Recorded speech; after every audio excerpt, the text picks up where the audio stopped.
samedi 19 juin 2021 université Cheikh Anta Diop mbokki internet du Sénégal 5 TV ñu ngi leen di nuyu di kontaan bu baax a baax di dellu si ak yéen ci seen reportage bi ñu tuddee le grand reportage ñu si waxtaanee li nga xamante ni nekk moom mooy problème yi nga xamante ne ni moom moo am suñu société nekk en actualité tey nag ñu ñëw fi nga xamante ne ni moom moo di université Cheikh Anta Diop pour waxtaanee li nga xamante ne ni moom moo di éducation ku wax éducation nag wax université Cheikh Anta Diop ñu ñëw ak yéen si thème bu nga xamante ne nii moom lañ tuddee régression des performances scolaires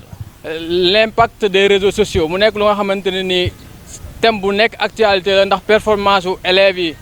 ak étudiants yi dafa nekk di baisser chaque année résultats yi nekkoon si ginnaaw mooy gën a mag yi nekk si kanam mu doon lu nga xamante ne nii constat la ñu ñëw tey di si waxtaan ak ñi nga xamante ne nii mooy les principaux concernés que ce soit ñi nga xamante ne nii ñoom ñooy élèves yi ak étudiants yi waaye ñi nga xamante ne nii ak ñooy professeurs yi ak parents d'élèves yi aussi am nañ ci wàll am nañ ci point de vue.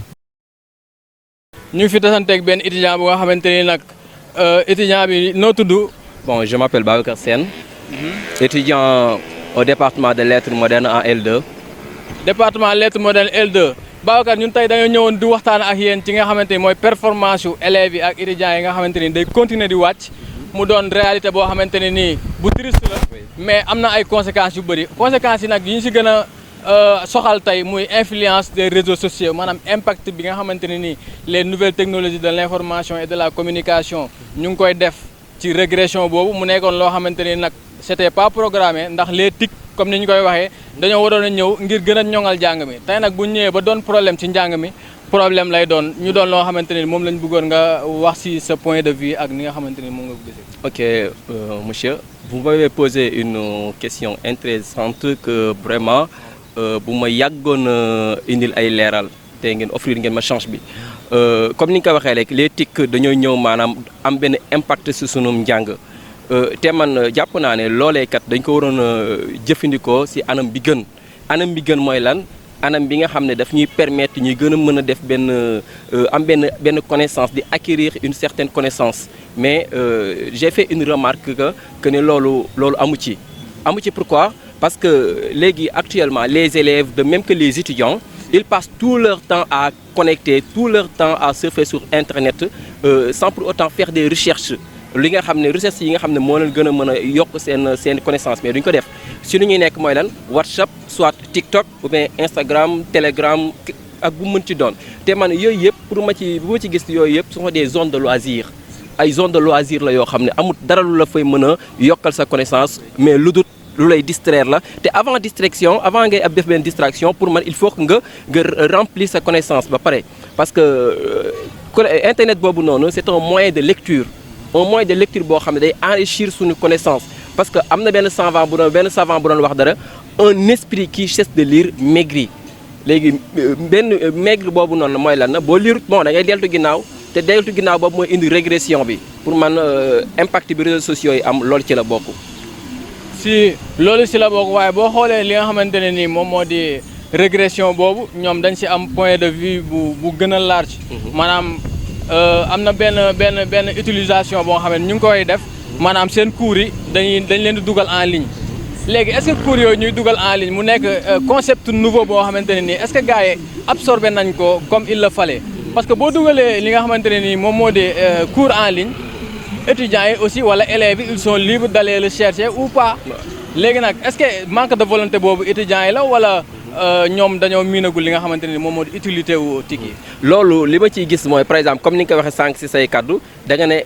ils sont libres d'aller chercher ou pas pour moi nit ki boo ko joxee liberté rek rey nga ko parce que ñun on est des Sénégalais te Sénégal dafa tàmm benn affaire bu lan lu yomb te lu yomb du la indi dara lu baax lu yomb safaan ba la lay indil. te bon état moo ko def nag donner un système bimodal ça veut dire que bu la neexee nga jàng bu la neexee nga toog am cours yi en ligne bien vrai que am cours yi en ligne baax na mais il faut ñu xam si ban société nañ koy adapté woo il faut ñu xam si ban société nañ koy def ici au Sénégal am na ñoo xam ne ils ne savent pas manipuler les smartphones ils ne savent pas manipuler les ordinateurs léegi kooku boo nee ko cours en ligne kooku fu muy jaar ba def cours am na ñoo xam ne amuñu njëgu connexion n'est-ce pas te ñi am njëgu connexion sax parfois dañuy taal nekk ci leneen parce que y a un Fatou un Demba ku leen envoyé message ñu dagg seen recherche dem di wax ak moom te dañoo xamul ne saa bu ubbee WhatsApp message boo tontu beneen ñëw bu yàggee mën na la jël toute une journée ba sa cours bi nga xam ne boobu nga waroon def ay recherche dootoo ko def. yow daal su ma la déggee mooy xale yi il faut ñu njatt leen. pour ñu def li nga xamante ne nii moom mooy li ñu war a def. effectivement il faut ñu dellu jàng mu njëkk ma. présentiel trouver des moyens de pression des cours présentiels des devoirs.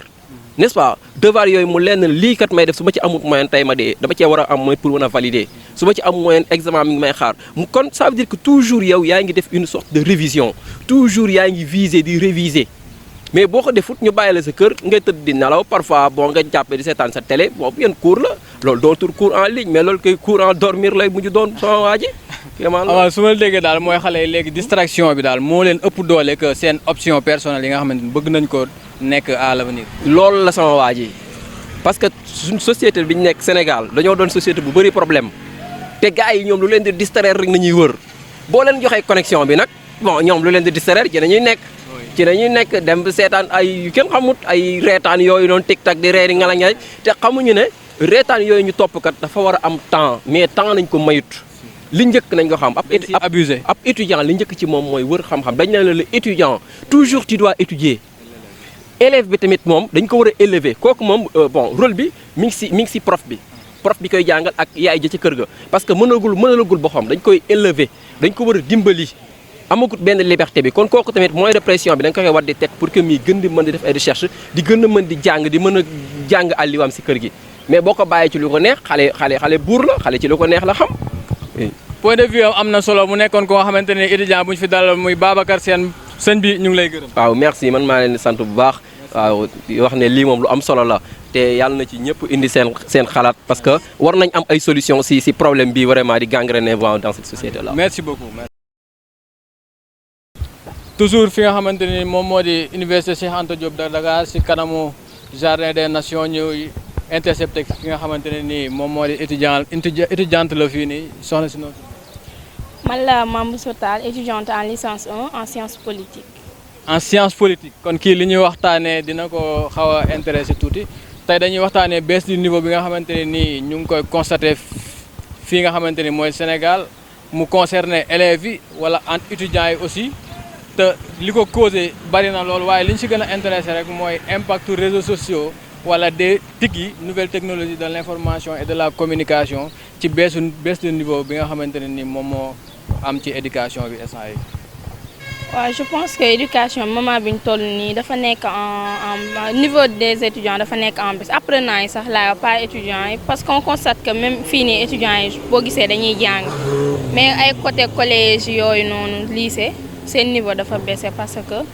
dañoo collé wu trop aux réseaux sociaux mooy loolu. et puis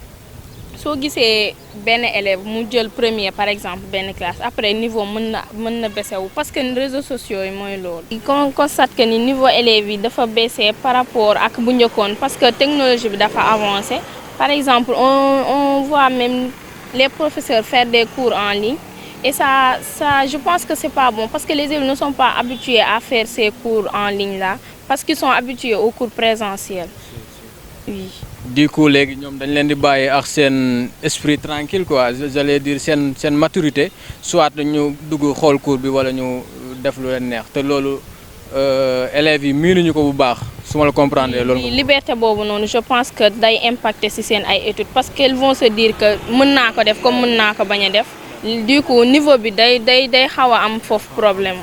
ok waaw day.